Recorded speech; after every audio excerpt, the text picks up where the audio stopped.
Hi friends, welcome back to my channel diamond diary.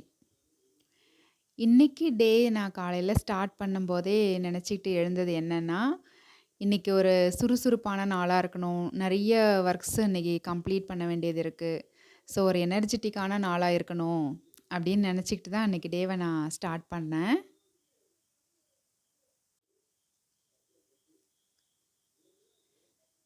Morning பிரேக்ஃபாஸ்ட்டுக்கு வந்து நான் உப்புமா தான் பண்ணியிருந்தேன். சிம்பிள் பிரேக்ஃபாஸ்ட் பண்ணியிருந்தேன். ஸோ அதில் கொஞ்சம் லெஃப்ட் ஓவர் இருந்துச்சு. அதை எடுத்து வச்சுட்டு இம்மீடியட்டாக நான் வந்து லன்ச்சு ஒர்க்கை ஸ்டார்ட் பண்ணிட்டேன்.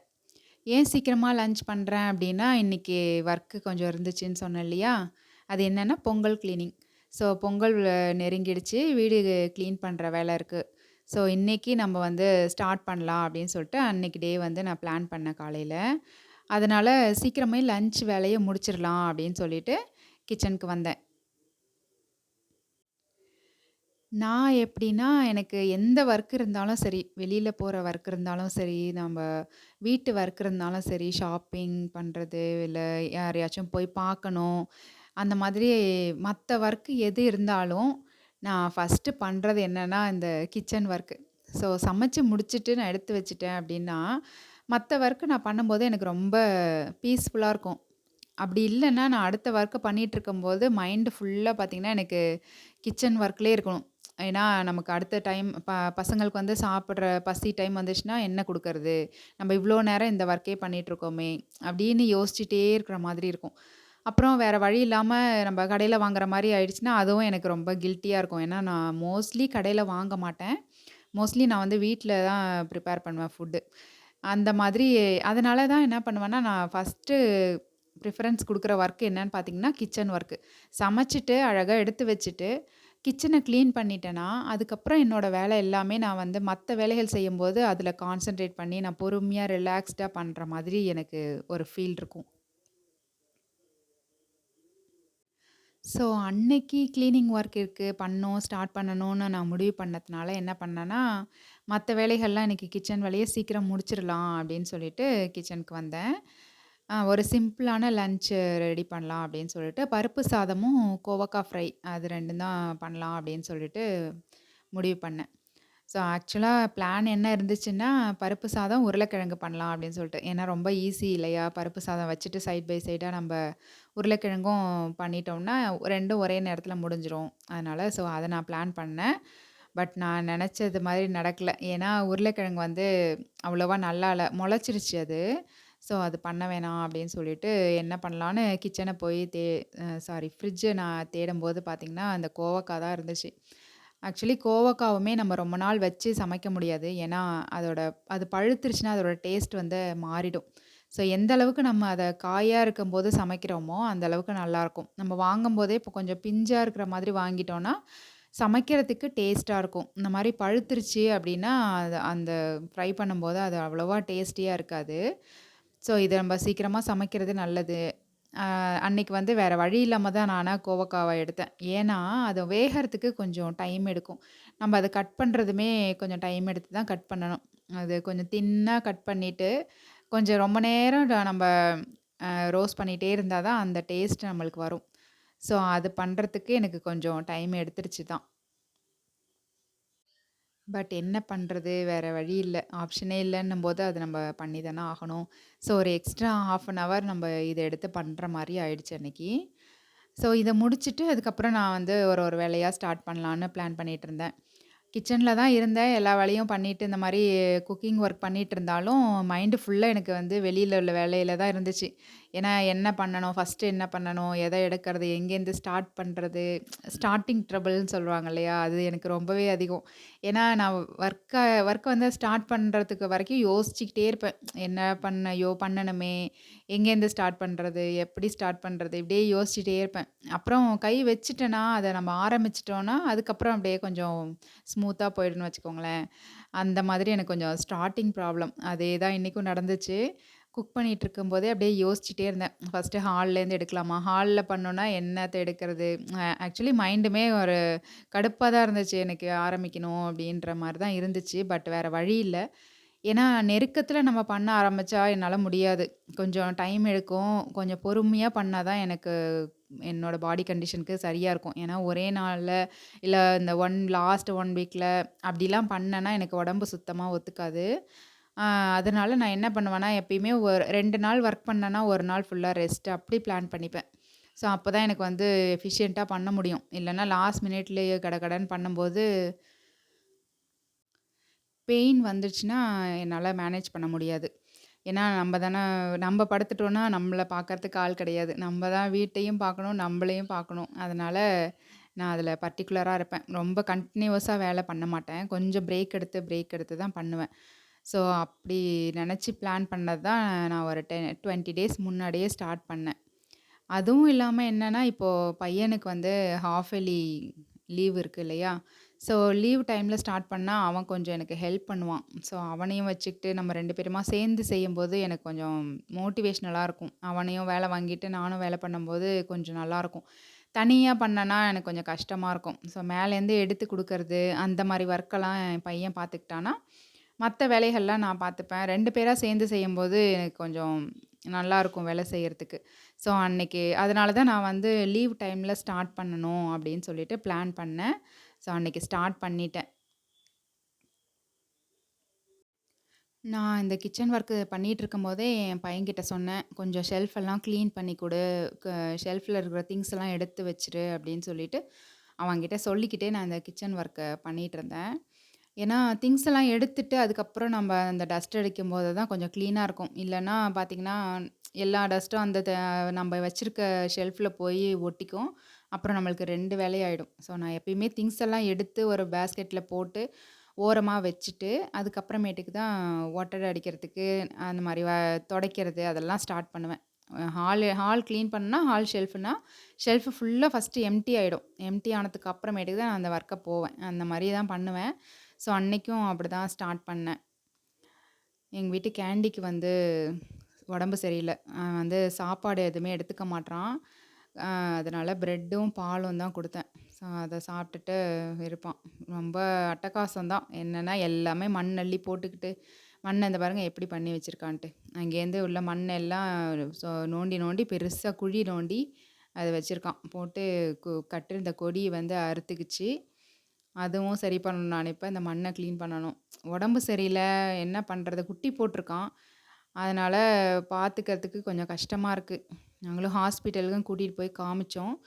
அது குட்டி போட்டா சில டாகுக்கு வந்து இன்ஃபெக்ஷன் ஆகும். அதனால இந்த மாரி இருக்குன்னு சொல்லிட்டு டேப்லெட்லாம் குடுத்துருக்காங்க. அவனுக்கு டேப்லெட் குடுக்குறதே எனக்கு வந்து பார்த்தீங்கன்னா, 1 நாள் ஆயிடுது. அந்த ஒர்க்க பார்க்குறதுக்கே எனக்கு கஷ்டமா இருக்கு. அவன் எப்ப ரெக்கவர் ஆக போறான்? எப்ப நார்மல் ஆக போறான்னு தெரியல. இந்த குட்டீஸ்லாம் பார்த்துக்கிட்டு அப்படியே நெறைய டைம் வந்து அதிலேயே எனக்கு போது.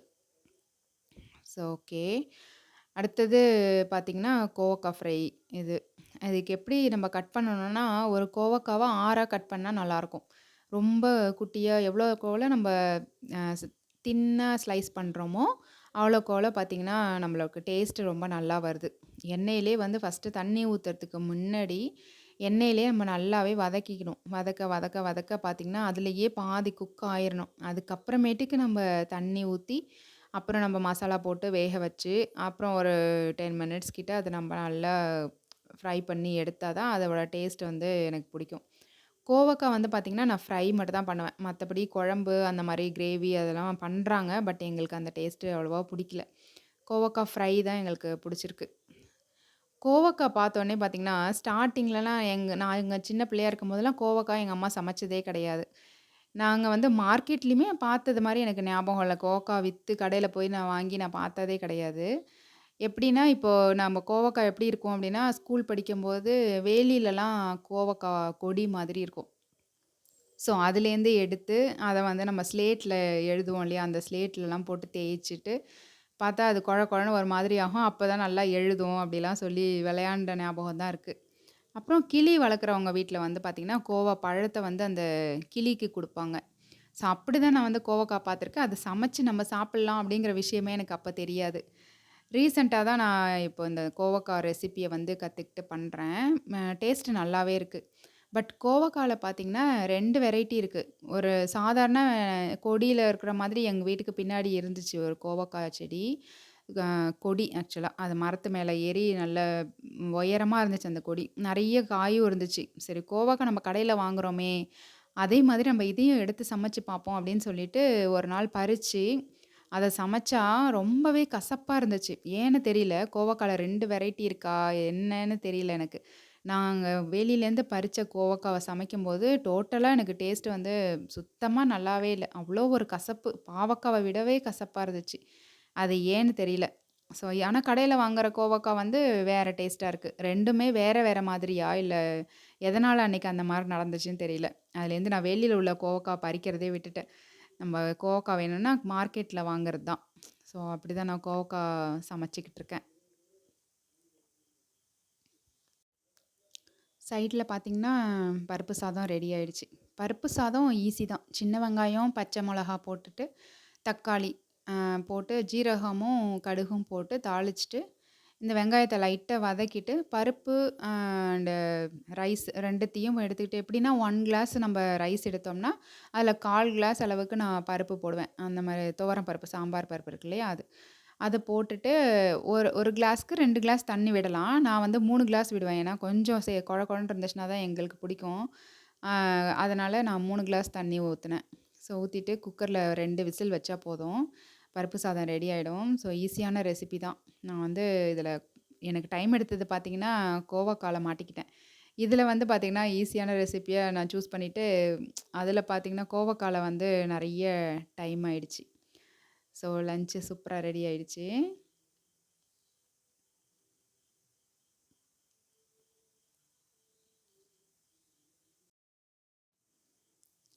லஞ்ச் ஒரு பக்கம் ரெடி ஆயிட்டு இருக்கும்போது, என் பையனும் கிளீன் பண்ணி குடுக்கணும்னு சொல்லிட்டு இருந்தேன். அவன் என்ன பண்றான்னு மட்டும் பாருங்க. ஒரு ஷெல்ஃப மட்டும் கிளீன் பண்ணிட்டு, அப்படியே எடுத்து எல்லாத்தையும் கீழ போட்டுட்டு, அழகா டிவி பார்க்க உட்காந்தாச்சு. படுத்தாச்சு. என்னன்னா, நான் பக்கத்துல இருக்கணும். நானும் ஒரு பக்கம் ஒர்க் பண்ணா தான், அவன் இந்த பக்கம் ஒர்க் பண்ணுவான். அப்படிதான். இல்ல நான் இந்த பக்கம் வேலை பார்த்துட்டு இருந்தேன்னா, அவன ஒண்ணுமே பண்ண முடியாது. முடிச்சுட்டேன், முடிச்சுட்டேன். "இதோ பண்றேன், இதோ பண்றேன்" அப்படின்னு சொல்லுவான். சரி ஓகே, அவன்கிட்ட கத்துறதுக்கு நம்ம வேலை முடிச்சுட்டு, அப்புறமா நம்மளும் சேர்ந்து போய்க்கலாம்னு சொல்லிட்டு அப்படியே விட்டுட்டேன். டைம் ஒரு பக்கம் ஆயிட்டே இருந்துச்சு. அ மணி பார்த்தீங்கன்னா, இதெல்லாம் பண்ணிட்டு இருக்கும்போதே மணி 12:30 அப்படி ஆயிடுச்சு. ரொம்ப ஃபாஸ்ட்டா அன்னைக்கு டைம் போயிட்டு இருந்துச்சு. இது பார்த்தீங்கன்னா, அதிரச மாவு லீவ் டைம்ன்றதுனால பண்ணலாம் அப்படின்னு சொல்லிட்டு, எங்க அம்மா வந்து எனக்கு அந்த மாவு மட்டும் கிண்டி குடுத்தாங்க. நான் பண்ணிக்கிறேன் அப்படின்னு சொல்லிட்டு, நான் மாவா வந்து வாங்கிட்டு வந்துட்டேன். இன்னைக்கு லீவ்ல அப்படியே ஓட்டணுமேன்னு சொல்லிட்டு, அத வந்து இன்னைக்கு ஃப்ரை பண்ணிட்டுருக்கேன் சைட் பை சைடா. ஏன்னா, இந்த கோவக்காவுக்காக நான் வந்து கிச்சன்ல ஒரு 1/2 அன் ஹவர் எக்ஸ்ட்ரா நிக்கிற மாரி ஆச்சு இல்லையா? அந்த டைம்ல வந்து நான் சைட் பை சைடா அந்த அதிரசத்தையும் போட்டு எடுத்துட்டேன். ஸ்நாக்ஸ் பிரச்சனை இருக்காது அப்படின்னு சொல்லிட்டு. அப்புறம் இந்த அயர்ன் கடாய் வந்து பார்த்தீங்கன்னா, சில பேர் வந்து இதில எண்ணெய் தடவி அத வந்து எடுத்து வைப்பாங்க யூஸ் பண்ணதுக்கப்புறம். அது நான் எப்படி பண்ணுவேன் அப்படின்னு சொன்னா, எண்ணெயெல்லாம் நான் தடவ மாட்டேன். எண்ணெய் தடவுனா என்ன ஆகுதுன்னா, அதிலோட அந்த பிசுபிசுப்பு அப்படியே இருக்கு. நம்ம என்னதான் நெக்ஸ்ட் டைம் வாஷ் பண்ணாலும் எனக்கு அது அவ்வளவா சாட்டிஸ்ஃபைடா இல்ல. நான் என்ன பண்றேன்னா, அத வாஷ் பண்ணிட்டு, இந்த மாரி அடுப்புல வச்சுட்டு நல்லா ஹீட் பண்ணிருவேன். ஹீட் பண்ணிட்டு எங்கேயுமே ஒரு ட்ராப் நான் தண்ணி இல்லாத அளவுக்கு நல்லாவே சூடாக்கிருவேன். எங்க தண்ணி வந்து நமக்கு செட்டில் ஆகும் அப்டின்னா, அந்த 2 பக்கம் அந்த பிடி இருக்கு இல்லையா? கைப்பிடி. அந்த இடத்துல பார்த்தீங்கன்னா, அந்த கேப்ல கொஞ்சம் தண்ணி இருக்கும். அது மட்டும் நல்லா பார்த்துக்கணும். அங்க வரைக்கும் ட்ரை ஆகுற வரைக்கும் நம்ம அடுப்புல வச்சுட்டு ஹீட் பண்ணிட்டு, அதுக்கப்புறம் அப்படியே எடுத்து நான் உள்ள வச்சுருவேன். உள்ள மீன்ஸ் ஷெல்ஃப்ல வச்சுருவேன். அது பார்த்தீங்கன்னா, நெக்ஸ்ட் டைம் நம்ம எடுக்கிற வரைக்குமே எனக்கு கொஞ்சம் கூட தண்ணியே அதில இல்லன்றதுனால ரஸ்ட்டு வந்து ஃபார்ம் ஆகாம இருக்கு. அப்படியே நல்ல பளபளன்னே இருக்கும். அந்த எந்த துருவுமே இல்லாம, கடாய் வந்து பார்த்தீங்கன்னா, பளபளன்னே இருக்கு.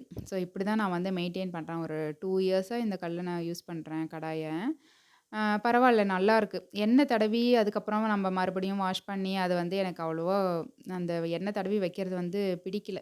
நான் இப்படி தான் பண்றேன். அப்புறம் நம்ம நெக்ஸ்ட் டைம் நம்ம யூஸ் பண்ணும்போது பார்த்தீங்கன்னா, இத கண்டிப்பா ஒரு தடவ வாஷ் பண்ணிட்டு தான் நம்ம யூஸ் பண்ணணும். அப்படியே யூஸ் பண்ண முடியாது. லைட்டா ஒரு ஸ்க்ரப் பண்ணிட்டு, அதுக்கப்புறம் நம்ம குக்கிங்க்கு யூஸ் பண்ணிக்கலாம். நான் அப்படிதான் பண்ணிட்டுருக்கேன். நீங்களும் ட்ரை பண்ணி பாருங்க. நம்மளோட வீடியோல பார்த்தீங்கன்னா, ஒரு ஒரு வீடியோலயுமே எனக்கு தெரிஞ்ச வரைக்கும் நான் ஒரு ஒரு டிப்ஸ வந்து அப்படியே ஆட் பண்ணிக்கலான்னு இருக்கேன்.